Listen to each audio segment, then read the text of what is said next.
Good evening, everybody, and welcome to the SportzMoose Media Podcast. Ricky Dean, along with Rick Burkett, who is on the phone line with me tonight, and we're going to do tonight's podcast like we've been doing throughout this high school football season. And, of course, Rick, just to tell you where we're at, we're starting, as they say, we've often used the old working on the farm, working in the garden adage of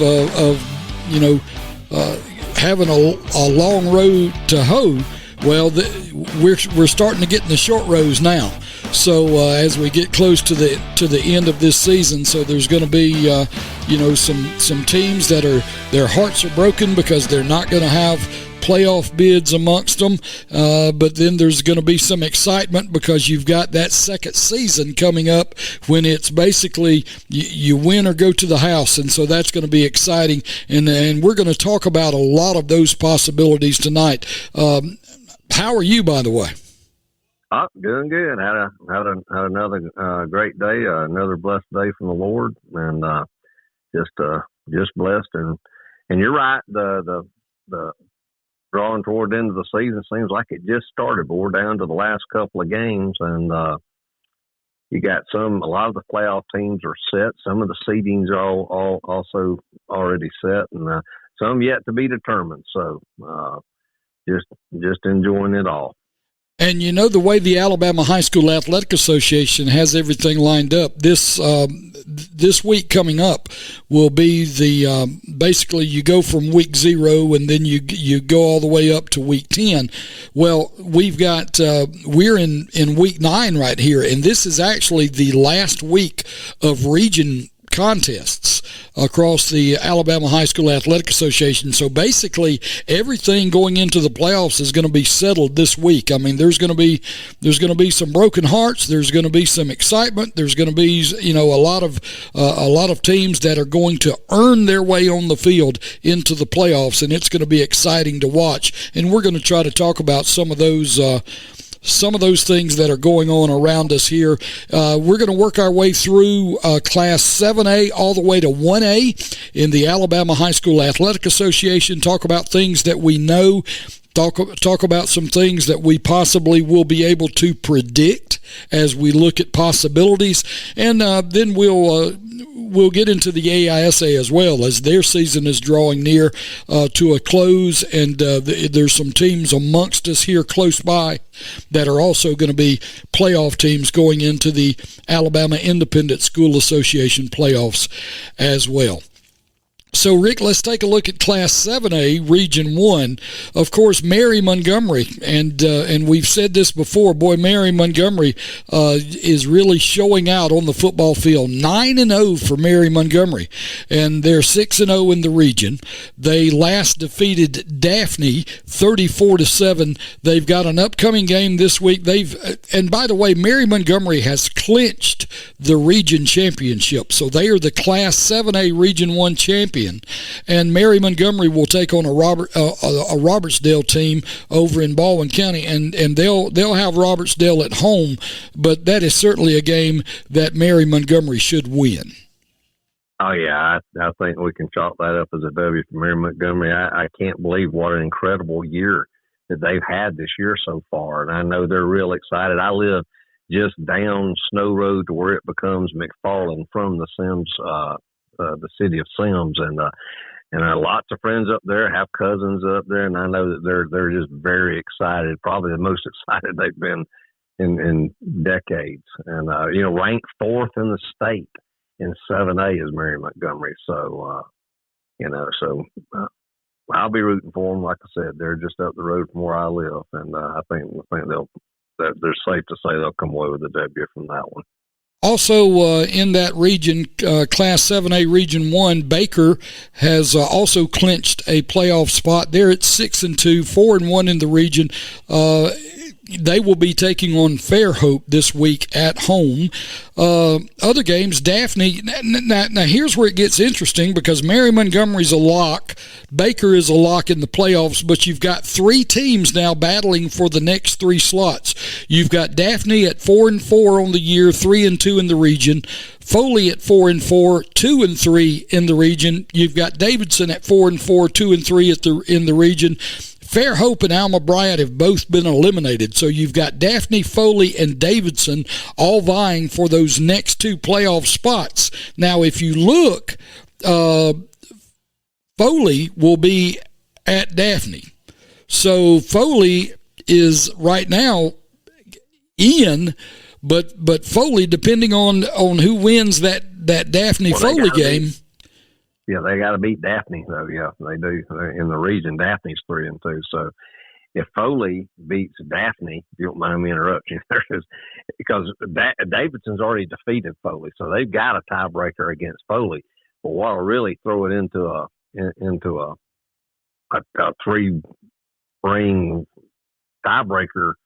They'll get into who scored the most points and blah blah this, because if Foley to beat Daphne, that means they will have all three beat each other. So I don't know how they'll settle that. They'll get into all the tiebreakers there, and they play, of course, as you just said, this weekend. But Davidson did defeat Foley earlier, so they've got a tiebreaker against them, and I believe Daphne defeated Davidson. So you're going to wind up with a three-ring circus there if Foley was to pull off that upset. Yeah, that could end up being a mess, but I'm sure that the state, I mean, they've got all these tiebreakers and stuff figured out. So they'll have it, they'll be able to look at the paperwork and make a determination as to who will actually be those representatives for those last two spots in Class 7A Region 1. So, yeah, that's going to be exciting to kind of finish that out, and I'll be interested next week as we will talk about it and let you know how that turns out as we talk about it when we continue with stuff going forward. Let's look now at Class 6A, actually, 6A Region 1.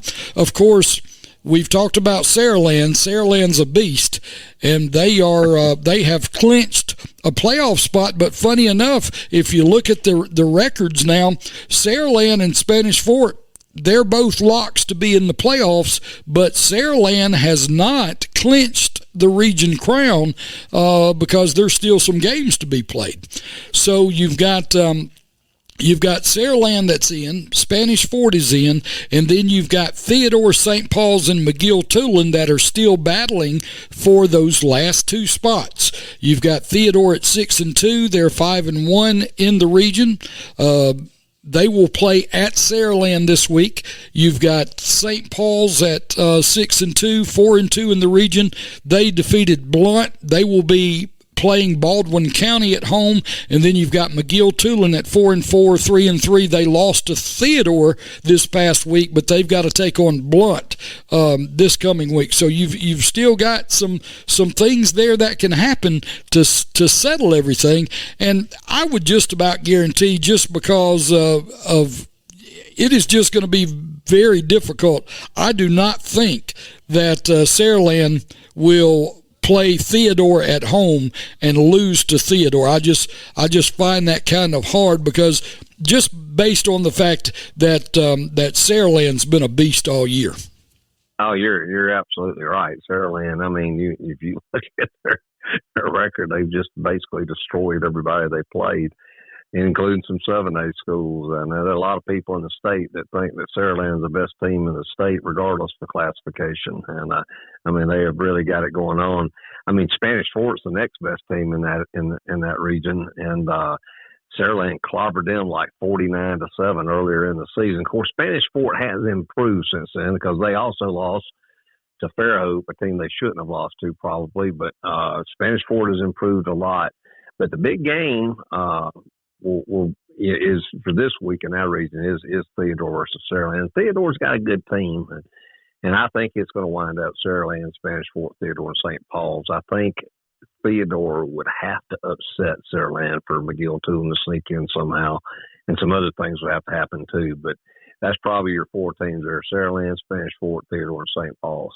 Yeah, looking at McGill-Tulane, they're sitting there kind of in that fifth spot, and in order for them to make it, they're just going to have some help up above them, and that's right. and the likelihood of that help coming in the form of somebody getting knocked off that is going to give them that help is probably a little bit slim. Yeah, and the bad thing is McGill-Tulane really does have a good team this year. I mean, it's just that. I mean, it's sort of like that. It's like the region of the team that we cover in. It's a tough region. It just is. I mean, you look at those teams, and from McGill on up, those are all really, really good football teams. And Murphy's a pretty good football team too. So I mean, it's just a tough region. Yeah, and one thing that's kind of different about that region too that I'm sitting here looking at, and I looked at earlier and I thought it was kind of strange. As a matter of fact, I went back to look and see. That's that Region 1, Class 6A Region 1. That's actually a 9-team region. You've got 9 teams in there, and so it's a little different. So you've actually got the possibility of an extra game in there, an extra region game that the other regions do not have to play. Right. Yeah, you're absolutely correct. Let's look at Class 5A now. Class 5A Region 1, Gulf Shores, of course. Gulf Shores is another very good football team. They have clinched the region championship with a record of 8-0, 6-0 in the region. They did not play this last week. They got a week off to kind of recoup and get their legs back under them. They will be playing Viger at home this week. The number 2 team in the region, as it is right now, is the Viger Wolves at 6-2, 5-2 in the region. They defeated Alberta, as they should have, 46-7 this past week. Of course, now these 2 teams, you got the 1 and 2 teams right there. Now, it's not going to it's really not going to have a bearing on any playoff implications. It'll just be a good win for Viger if they can go up there and knock off Gulf Shores, but it's really not going to change things because Gulf Shores has already clinched the region championship. But if you look at the teams below Viger, you've got BC Rain, Faith Academy, and UMS Wright. Everybody else is eliminated. So you've got 5 teams there, or actually 3 teams that are vying for those last 2 spots, just like you have in 7A Region 1 and in 6A Region 1. So the big game right there, if you look, is, Faith Academy and UMS Wright is going to be a huge one. Yeah, that is a huge game this weekend, and it'll decide that 4th spot because I think BC Rains upset Faith Academy earlier, so that they got the tiebreaker there. So really, this game between Faith Academy and UMS Wright is essentially for the 4th spot. BC Rain being the Cinderella story in that region. I mean, they got their new stadium out there on Dolphin Island Parkway from where they used to play at Old Tremere Park, and it's just I think those top 3 are in. So I think the big game is this weekend, and that's always a big game anyhow. Faith Academy and UMS Wright, and it'll be at Faith Academy. All my children went and played sports at Faith Academy, and so naturally I'll be pulling Faith Academy. But it should be, this if. You can say, of course, UMS always plays a brutal schedule, but if they've had an off year in the last 20 years, this might be it. So Faith Academy's got a pretty good chance, I think, of pulling this one off. And, here's something interesting to look at as I look at the numbers right there on those just looking at the top 4 teams. All right, so Gulf Shores is a lot. They're the region champ. Ranked number 1 in the state. Right, so you've got Viger now. Viger's right now listed as the number 2 team at 5-2. But if Faith Academy was to knock off UMS Wright or vice versa, both of those teams at 5-2, and then you've got Viger up there at 5-2 now. So if Viger was to lose, or which could very well happen at Gulf Shores, probably will. Yeah, Viger could fall all the way down to the 4th spot and end up having to travel. They could be out because Faith Academy upset Viger. Right. I mean, there's still some stuff there that can happen that's going to be very interesting. That's right. Yeah, that's exactly right. Yeah, that's true. If Gulf Shores beats Viger, which I think they will, I think, you know what? and then Faith Academy was to beat UMS Wright, then I think your teams would be Gulf Shores, BC Rain, Faith Academy, and UMS Wright. I think Tiger would be out. They need to win if they want to get in for sure. That was a big loss they had to Faith Academy in that big upset a few weeks back. So, yeah, that's one we'll have to keep an eye on, right? And my wheels are turning now, but I think they're in the same category as the Region 1-7A up there. They could wind up with a tiebreaker scenario for that last spot between three teams. Well, that's why any of these coaches will tell you that, man, region wins are important. I mean, it doesn't matter who you're playing in the region. If you slip up somewhere along the way and you get upset, just like Viger did, it could be a problem for you when it comes down to seeding for the playoffs or even getting in at all. And so you just have to, hopefully you need to be in position where you can kind of step in there, and it'll all work itself out this Friday night. That's going to be very interesting to watch that in Class 5A Region 1. Let's drop down to 4A Region 1. Of course, we've got some teams right around us from that region. Of course, Jackson, they're a beast. They've got the young quarterback that's so good that I believe he's a South Carolina commit. Is that right? That's right. Anyway, Jackson at 7-0, 6-0 in the region. They defeated St. Michael this past week by a score of 42-21. Of course, Jackson, they're gonna win out because they're gonna go over to Wilcox Central and have their way. That'll end up being a running clock in the second half. T.R. Miller is and Jackson is the region champion, by the way. T.R. Miller has clinched a playoff spot. Right now they're listed as the number 2. They will be, now this is going to be interesting for Miller because Miller's going to be at St. Michael. St. Michael's still a good football team, even though and St. Michael has clinched a playoff spot as well. I mean, the region standings for Class 4A Region 1, they're set. Jackson is the champion. T.R. Miller is the number 2 seed. Bayside Academy right now is the number 3, and St. Michael is the number 4. So all those teams are going to be in the playoffs. Now, what could change with T.R. Miller and St. Michael playing each other and stuff like that, you could end up with a flip-flop in the seeding. But those teams will remain locked in. They will be playoff teams. So you could end up with, if T.R. Miller was to lose to St. Michael, and Bayside's going to be at Satsuma, which is a game they should win, Bayside could jump up a slot. Which matters when it comes to who travels where. That's right. Now the only thing that would kind of throw a monkey wrench in there, and just thinking out loud right here, is if you happen to have the tiebreakers where maybe T.R. Miller's already beaten Bayside, so that would give T.R. Miller the nudge. So I mean, you got all kind of stuff to work itself out.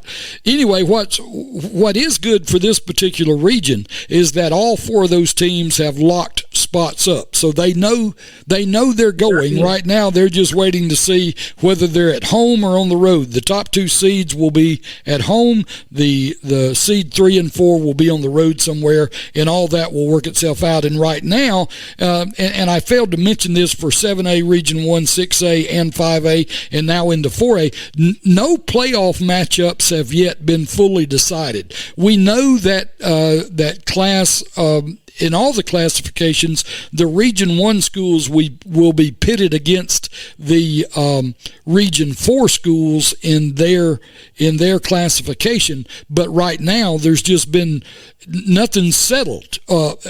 We've got a game coming up here in just a minute that we will tell you is already settled, and that playoff game is set. But none of these other classifications have playoff games that are set as of yet because they've still got to get everything worked out as to who is actually going to be on the road and who's going to be at home. Yeah, that's right. I know St. Michael's got a pretty good team, but it would be a big upset if they beat Miller. T.R. Miller has really improved throughout the season as it's gone along, which is, always a good sign of good coaching. And it's going to be tough for St. Michael's. T.R. Miller pretty handily beat Bayside, and Bayside beat St. Michael's. Of course, nobody can tell. That's why they stood up and played the game. But yeah, but you're right. It'll get down to who gets to go where between Bayside and St. Michael as the third and fourth seeds, probably. Our good old school, Escambia County, Atmore High, they looks like they're playing Orange Beach. I'd like to just give a little mention to them. They have a chance at a 6-4 record, which would be their best record this weekend when they play, if they beat Orange Beach since 2010. So good luck to them also. Yeah, that's going to be that'll be an opportunity for them to pick up another win and have a winning record, which is a vast improvement over where they have been most recently. That's right, yeah. As we continue on down the list and looking now at Class 3A Region 1, that's the region that Rick and I are really familiar with because we've seen all these teams play. And I tell you now, the team or the game of the year in Class 3A Region 1 is going to be Friday night at Mobile Christian in Mobile over there on Cottage Hill. It's going to be Mobile Christian against Thomasville. We saw Thomasville this past week. Thomasville's a very good football team, and they knocked off W.S. Neal in a very good football game. I've watched the video replay of that thing, just watching it, because it's such an exciting game, period. It was such a good game to be a part of and get to call. And I want to tip my hat, and I know you will as well. Man, I tell you one thing, I've done high school football a lot of places, and I just got to take my hat off to those folks over at Thomasville. Rick and I were over there on Friday night. Those were the absolute nicest people to deal with. Being over there as the visiting team, the visiting press, in their press box, man, those people go all out, and they treated us as well as you'd have thought we were home folks. I mean, they treated us just like we had been there all our lives, and man, I tell you, that just says a lot about the class people that live in the town of Thomasville and the class program that Thomasville High School has over there. That's a good bunch of folks, Rick. It sure is. We were both very impressed with us. I mean, they periodically throughout the game, they were on one end of the press box, very nice press box. And they would just come down there and check on us if we wanted any water. They had food catered in and kept coming down and trying to get us to eat. Of course, we had already eaten a huge lunch earlier, so we passed on the food. And plus, in your almond joke, we had the chocolate covered. But we had, but they did. They were just super nice. The mayor of Thomasville was up there. I talked to him for 15 minutes, and just that guy is proud of that school. He is proud of his town, and I see why. I mean, I've always liked people up there around Thomasville and in Clarke County up there in the top, man. I mean, in the venue we were in, the stadium looked like a beautiful Ivy League school. I mean, it was just beautiful. They had, their landscaping's beautiful. They had a big screen up on the scoreboard. I mean, for a small town, I mean, when I was talking to that mayor, he said that. He goes, hey, when we first started this a few years back, trying to get this stadium looking like you see it now in the press box, we don't want our athletes leaving. We want everybody staying here, because these days it's not like when you and I played. You basically had to go to the schools that were right there. But now these kids can almost go to any schools they want to. They're in Clarke County. There's 2 private schools those Thomasville boys could go play at, or up in Marengo County. They could go to private school up there, but they choose to stay there and play for their hometown. And like you said, it was just a very impressive group of people, and God bless them. I mean, good deeds live forever, and the best of luck to Thomasville. Yeah, that game this weekend, this Friday night, that's going to be a humdinger. I was very impressed with W.S. Neal. They came within just a few yards of getting a first down and maybe going for the win in that game. But I'll be, I'm just telling you, I'll be rooting for Thomasville. That's just some nice folks right there, and it's a big game because Mars Hill got knocked off. And I don't know if you talked about that yet. Mars Hill got knocked off the number 1 team in 3A. So in all likelihood, it's going to be like number 5 or 4 or 5 ranked Thomasville versus the number 1 ranked Mobile Christian this coming Friday night. So Should be a great game. Now, I will say this, and I know, and I mean, I'm just going to be honest with the folks from Thomasville. I don't want to upset them or anything, but I'm going to tell you now, when you go to Mobile Friday night and you take on Mobile Christian, you're dealing with a totally different animal than anything you faced all year long. I mean, we've seen every school in Class 3A Region 1, and Mobile Christian is a bear. I mean, and some good schools outside of 3A. We've seen some good 5A and 4A schools. Yeah. The only team I know of that I just could say definitively could beat Mobile Christian would be Sarah Land and maybe Jackson. I don't know. But, I mean, that Mobile Christian team is good. Yeah, they're very good. They play great football. They're well coached. They've got athletes. They've got, they've got it going on. And they're big. So we've talked about this before. They're big, fast, and smart. And all that going together, they play good football. But anyway, getting back into Class 3A Region 1, Mobile Christian, of course, and Thomasville, they're right now at 1-2. The game that happens Friday night will decide that region. Honestly, it's more than likely going to be Mobile Christian, just based on what we've seen. Thomasville will end up being your number 2. W.S. Neal is the 3, and Flomaton is the 4. I don't believe anything will change those because Neal has the tiebreaker against Flomaton. So Neal is going to be a 3. They're going to be on the road the first round of the playoffs, and will go take on Randolph County. That will be up near Wadowee, and so that'll be up north. Rick and I will have to put on our traveling shoes for that weekend, the first weekend of the playoffs. But then you'll have Mobile Christian will play at home. Thomasville will host a first round game at home, and then Flomaton will go on the road as well. Now, looking at the playoffs, as I said, in all the 7 classifications, the only first-round playoff game that is set is the first round. We'll see Flomaton. They'll travel to Walter Welborn. Walter Welborn is 6-2, 5-0 in their region. Walter Welborn is a school up in Anniston, Alabama. They are the 1 seed in Class 3A Region 4, and that's who the Hurricanes will go take on for their first-round game. Yeah, and they beat Randolph County, which is Wadowee, and other than that, that's Randolph County's only loss. So, but Walter Welborn did beat them, and they're both very good football teams. So Wilmington will be up there, and then we'll be at with WS Neal Blue Eagles. We'll be at Wadowee which is Randolph County High School. But looking forward to it. Hey, I'm telling you, after watching WS Neal go toe-to-toe with an undefeated and very good Thomasville team the other night. I mean, it was a game-long bunch of slobber knockers. I mean, they were getting after each other, and WS Neal went toe-to-toe with them. So, I feel like WS Neal will have a good chance.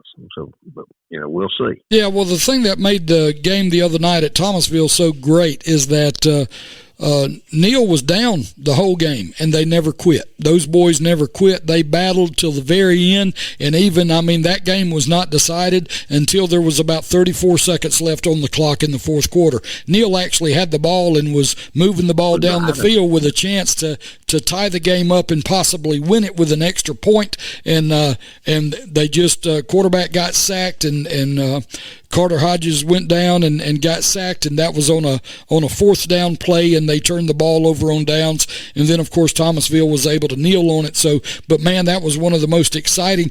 Matter of fact, I believe that I can go on record as to say, of all the games that I've broadcasted over my career doing high school football on the radio, that was the best game that I've been a part of, even though the team that I was pulling for and was announcing for lost. That was the best high school football game that I've been a part of personally, putting it out on the airwaves. Yeah, I agree with you 100%, Ricky. It was a pleasure being there. It was a pleasure calling. Of course, I wish we would have won, but it was an outstanding football game and a beautiful evening in a nice venue. It was just a nice, and it and even though they lost, like I said, it shows what they can do. This WS Neal team, we covered their playoff game last year. This is a much improved WS Neal team, and of course, they do have some really good seniors with Jalen Likely and C4 Carter Hodges and Jaden Stuckey over there on defense. So they do have some seniors that are really good, but the bulk of the WS Neal team will be back next year. Of course, they're concerned with winning the next game, which is against Excel, and then going on into the playoffs. And then you got the Battle of Murder Creek, 2 weeks from there. That's the throw out the records game and just a huge rivalry. So, but it was a pleasure being there, and I'm appreciative for being able to be there and help you out in the calling of the game. We had a good time. Certainly did that. Let's move to Class 2A Region 1 now as we look at Clarke County. Rick, we talked about Clarke County earlier, just a couple of weeks ago, and we talked about the fact that they were, at the time, Clarke County had a losing record, but they were 2-0 in the region. Well, Clarke County's now, they've got a 4-4 record on the year, but they're 4-0 in the region. So they defeated St. Luke's, and St. Luke's is going to be the number 2 finisher. Clarke County has actually got a record of 4-4, but they have clinched the region championship. So they are the region championship with a 4-4 record. They're 4-0 in the region. They will be playing Francis Marion, which they will pick up another win on that one. St. Luke's is listed as the number 2 team in the region, also already qualified for a playoff spot. They're at 6-2, 4-1. Their only loss on the year came to Clarke County the other night. Clarke County beat them 54-7. I mean, gee whiz. Now the thing with Clarke County, with St. Luke's. St. Luke's does not have a region game coming up. They may be done with their region games, but man, they got a tough one on Friday night. They take on 1A Sweetwater, so that's going to be a toughie. Chickasaw has also clinched a playoff spot. They will be the third spot representative at 5-4, 3-2. They defeated Washington County by a score of 32-20, and they are off. Chickasaw is off this week. They do not play. But here's the big game in Class 2A Region 1. Friday night at J.U. Blackshear in Uri, Washington County comes to town at 3-5 and 1-3. J.U. Blackshear will be playing in front of the home crowd at 3-5, 1-3. The winner of this game qualifies for that number 4 spot and a playoff berth, and there's going to be a lot of fun happening in Uri, Alabama when J.U. Blackshear and Washington County get together this Friday night. Yeah, if we weren't doing our own game, I would love to be there up in Uri for that game. I think these two teams are very evenly matched, and of course we'll be pulling for J.U. Blackshear, but that's and it's kind of a rivalry game too, as the crow flies. They're not all that far apart from each other. So that's going to be a game right there. I'd love to be there, but I'm glad to be where I'm going to be at our home stadium with WS Neal. Yeah, that Clarke County team. I mean, when we were listening to the scoreboard show on the way home the other night, that really didn't surprise you and I, because we talked about this all along. I mean, the teams that Clarke County lost to earlier in the year were Sweetwater, and didn't lose to them badly. Leroy, both very, very good football teams. Strawn, and then a very good Milry team. So they didn't have the greatest record in the world, but now they've reeled off 3 in a row and have only given up 1 touchdown in the last 3 games, especially against St. Luke's. So they've got a great offense. So I tell you what, the Grove Hill Clarke County team, they could be something to watch if and they, of course, they've got Francis. Is that right? They got Francis Marion. Yeah, Francis Marion, and Francis Marion's already been eliminated. Francis Marion is 0-7, so they're 0-4, and they lost to Southside of Selma last week, 34-8. So yeah, I mean that should just be a walk in the park for Clarke County over Francis Marion, and they'll just pick up another win. And then they play Thomasville at the end of the season, and that's going to be a good game. Clarke, I know it's a 4A versus a 2A, but it's a big rivalry in,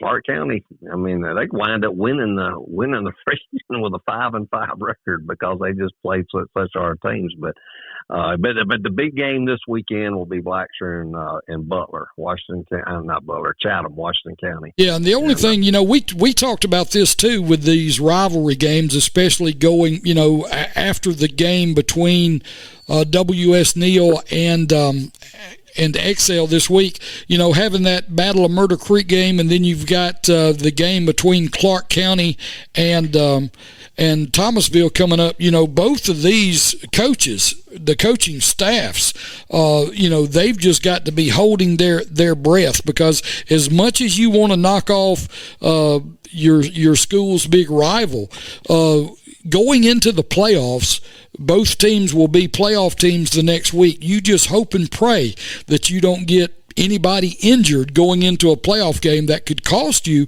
And I mean, that very well could happen if you've got your starting 11 against the other bunch's starting 11. And I mean, this is a collision sport. I mean, somebody could get injured, and it could cost you a possibility. Yeah, they'll do it, because in that kind of football, it's like it's like going back to Medea. It's like kingdom versus kingdom. That's like the Battle of Murder Creek, WSNL and Miller. It doesn't matter if they're going to leave it all and lay it all on the line. The playoffs not even going to be on their mind when they play the games. When you get to these small towns playing each other like that, but you're right. There's no doubt about it. Somebody could get hurt always, and that's all part of it. Another big game that's happening that we need to talk about as we continue, 1A, Class 1A, Region 1. Nobody yet has clinched the region crown. You've got Milry at 8-1. The only loss Milry's had all year long was the opening week of the season. They got beat by Centronale, who is a much larger school. Milry's a 1A. I think Centronale's a 5A. And then you've got Leroy sitting at the number 2 spot. They're 7-0 on the year, 5-0 in the region. Both of those schools are 5-0, and they tie up at Leroy this Friday night. That's going to decide that region championship. And of course, both teams will be at home the first round of the playoffs. You've got Choctaw County in Class 1A Region 1. They're also in. Now, your games to watch. You've got McIntosh at 2-4. You've got Southern Choctaw. Now, Southern Choctaw will be taking on Fruitdale. More than likely, that's going to be Southern Choctaw able to pick up a win, even though they've still got to play the game to decide that. But more than likely, the way things are going to work out is it's going to be Milry, Leroy, Choctaw County, and then I would imagine with Southern Choctaw playing at Fruitdale, that'll be a win for them. It'll be a region win. So your first 4 teams will end up being Milry, Leroy, Choctaw County, and Southern Choctaw. But the interesting thing is who's going to be 1 and 2 up there, because the number 1 and the number 2 teams in the region, they've got to face off each other Friday night. That's going to decide that region championship. Yeah, I mean, that just like we were saying a while ago. I mean, those 2 teams are ranked. I think Leroy's ranked first, or Milry is, and the other one's ranked 4th. But they're top 5 ranked in the state. Leroy being undefeated, and Milry's only lost to that good Citronelle team. So I have no idea on that one. I think that's probably 50-50. And they are big rivals. I mean, they're not very far from each other. So that's going to be a big game right there. Probably give the edge to Leroy, but it could go either way for sure.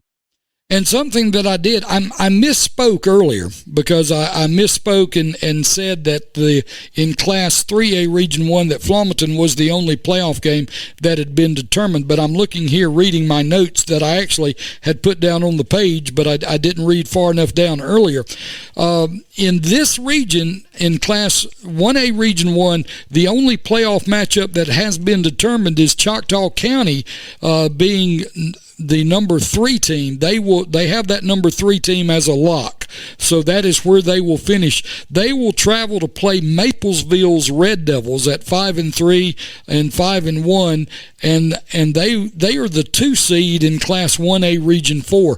Maplesville, now, it's going to be interesting going up, because I've been to Maplesville when my son Cooper played at J.U. Blackshear. We've been up there to play football, and we've been up there to play baseball. Maplesville won the state championship in the Alabama High School Athletic Association. They were state champions in 1996, 2014, 15, and 16. And so, man, they play very good football at Maplesville, but that's where Choctaw County will go on the road to play in the first round, as they will play the 2 seed in Class 1A Region 4, and that will be the Red Devils of Maplesville. Yeah, that'll be a tough one. That'll be a tough one right there. And I tell you one thing, I remember going up there, particularly for the baseball, the best 2 out of 3 game series that we went up there with J.U. Blacksher back in 2000. It was 2018. Or actually no, it was earlier than that, because Cooper was like a sophomore when we were up there, so it may have been around 16 that we were up there. That was the year that they made it all the way to the state finals.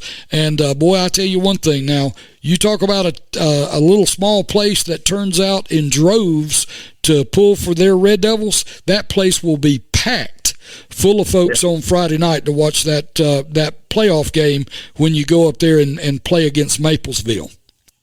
Yeah. Pretty country up there. It'll be a nice drive for the people in Choctaw County. Yeah, it is. It's a nice place to go, and a nice bunch of people up there. All right, so now let's look at the Alabama Independent School Association, the AISA schools, as we try to finish this thing up. In Class 3A, not really going to talk about much about Class 3A other than to say that all 8 Class 3A AISA teams will qualify for the playoffs. They just have 8 teams, so everybody qualifies. The AISA playoffs begin on November 3rd. The second round will be November the 10th, and then the state championship games will be scheduled for Thursday, November the 16th at Montgomery's Crampton Bowl. So that's the way the AISA playoffs will pan out. Now, if we look at teams from Glenwood School, is that they're the number 1 school in all of AISA. They're at 9-0 at 7-1. Lee Scott Academy is also a very good team at 8-1. They're 6-1 in Class 3A of AISA football. I believe Lee Scott's only loss came to Glenwood, who is number 1. Now, looking at the listing, Monroe Academy, if we go down to a team that we're very familiar with, Monroe Academy at 3-7, 2-5 in the region. They lost to Autauga Academy this past week, 40-8. They play their rivalry game against Clarke Prep coming up this week, but then when they go to the playoffs, their first playoff game, Monroe Academy in week 1, looks like it's going to be them at Autauga Academy. It looks like Monroe Academy will be at Autauga Academy, and I have not looked back. I hate that I didn't. We'll talk about it more next week, but I think that Monroe Academy and Autauga Academy have already played one time this year, so that may be a rematch game. It is a rematch, and I think Autauga Academy handled them pretty well, but Monroe Academy's had some up and down games, and some of their losses were pretty close. So anything can happen in the playoffs. We see it every year. Teams, nobody expected WSNL to go on the road and win their playoff game when they traveled last year, but they did, and then wind up hosting the game, the second game against St. James. So you can never tell. Once you get to the playoffs, almost anything can happen, and usually does. There's always some big upsets. So we'll see. As we continue looking at the AISA in Class 2A now, looking at AISA Class 2A Region 1, Chambers Academy, that's going to be the number 1 team in Class 2A Region 1, followed by Edgewood Academy and Hooper Academy, and then also Macon East Academy. The team that is eliminated out of Region 1 is going to be Abbeville Christian. If you look at Region 2, Class 2A Region 2 in AISA, you've got Banks Academy at 7-2, 3-1. Patrician Academy at 8-3, 3-1. You've also got Clarke Prep down there. They will be taking on Monroe Academy this week. Of course, that is a game that has no impact on the region. The regions in AISA, they have been set already. And so Escambia Academy at 3-6 and 1-3, they've qualified to be a playoff team. Now, the bad thing is, and you and I talked about this a short while ago because we've been up there. We went up there with Escambia Academy 2 years in a row. It's not an easy trip, and it's not going to be an easy trip this year for the Cougars. They've got to go to Chambers Academy and play that team in the first round of the playoffs. It's a great place to play football, a great atmosphere, but that is a tough road to hoe for. Got to use that terminology again, but that is going to be a tough one for Escambia Academy to go up there and win against Chambers. It is, and Escambia Academy lost a tough one to a very good South Choctaw team, a 1A team. This last weekend, they got to get all that behind them, and they're off this next weekend, and they got plenty of time to prepare because Chambers Academy is very good. They love their football up there. They go out and they make sure they've got good coaching. They got great facilities, and they're really into it up there in Lafayette, Alabama, which, like you said, we've covered games up there before. So, but we will certainly be pulling for the Cougars and our friends out there. All right, so now let's go down to Class A in the AISA. I don't have an answer for that.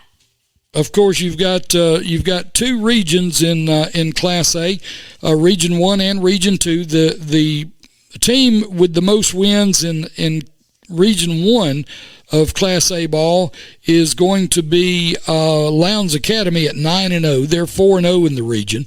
The second place team is Southern Academy.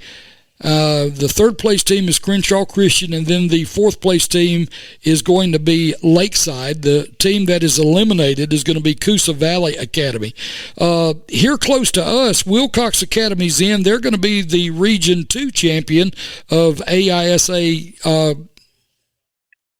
Class Region 2. Yeah, Region 2. I'm sorry, Class A Region 2. So Wilcox Academy's actually at 4-0. They're going to be the region champion, followed by Jackson Academy, which Jackson Academy's been highly ranked all year. They're a good football team. They are 8-2, 3-1 in the region.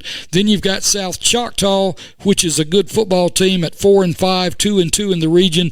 And Sparta Academy makes it good for the Warriors of Sparta. They're going to be a playoff team. They're at 1-8 and 1-3, but their one win was against one of their region teams, Snook Christian Academy. They beat Snook, so that qualifies them to go to the playoffs. And so it looks like that, of course, Wilcox Academy, they would end up, their first round game would be against Lakeside. Jackson Academy, their first round game would be against Southern Academy. And then, of course, Sparta, their first round game, tough for them. They got to go face Lowndes Academy, and so that's going to be a tough one. Yeah. Well, congratulations to them for making it though, and the good folks up at Wilcox Academy. They had some tough years here of late, but they beat the last year's champion Jackson Academy just this last weekend. So, good luck to all of them. Well, and I got to say this about Wilcox before we shut the show down. I mean, I've been up to Wilcox before umpiring baseball and stuff back when I was doing a lot of high school baseball and everything, and that's another one of those places that they just leave a memory on you about how nice you're treated whenever you go up to Camden. And Camden is a beautiful place. I mean, you go up there and there you just have to, when you leave Uri going to Camden, one thing you have to do, especially when you're coming back at night, you have to watch out for deer because they're all over the place. But of course that's a big fishing and hunting area up there around the Camden area and everything. But just great people up there, and they were always treating me nice whenever I went up there, whether I was officiating baseball or football, or even you and I have been there a time or two doing football on the radio when we were doing play-by-play games on Friday night for Escambia Academy. Yeah, you're right. Wilcox County, a lot of people don't know that. Wilcox County is it's still South Alabama, and a lot of people don't realize, but once you start getting from Uri on up, it starts getting real hilly. It almost looks like you're in North Alabama. Lots of hardwoods, lots of timber. And when you get up to Wilcox County, you got Miller's Ferry, and you got the state park up there, just a beautiful lake, one of the best crappie fishing lakes, and hopefully we'll be talking about some of that when we start doing our SportzMoose Outdoors podcast. But it's just a beautiful. A lot of people go up there from around our hometown of Atmore and Escambia County, have hunting camps up there, and 'cause like I said, you've got beautiful Miller's Ferry Lake up there, and it's just nice. And the people are about just as nice as you can find anywhere. So it's worth it just to drive up there sometime, especially here in the next few weeks as the leaves starting to change. It'll be a nice little day road trip for you. No doubt. Well, Rick, thank you so much, man, for being with me tonight. It's been a lot of fun, and we're getting into the playoffs now. It's getting exciting and everything, and we pretty much covered everybody we want to cover tonight, and really probably went a little longer than we anticipated we were going to go, but we wanted to talk about all these regions and get the stuff out there so we can so you guys would have the information that we have as we know it, and of course as we go along, some of these teams are going to get eliminated, so things will get a little shorter, but the information that we put out there for you tonight, we needed to get it out, and we were able to get it out. So with that being said, for my partner Rick Burkett, who joined me on the phone line as he always does, I'm Ricky Dean, and you've been listening to the SportzMoose Media Podcast. We thank you so much for listening. Share it, like it, just share it with your friends and let them know that if they want to know about football in Mobile, Baldwin, Escambia County, Alabama, Monroe County, Alabama, and places in between, that they can hear about it on the SportzMoose Media Podcast. We thank you so much for joining us, and we'll talk to you again as we have definite details coming next week on where all these teams will be starting their playoff runs. Yep. Thank you, Ricky. I appreciate it. God bless everybody.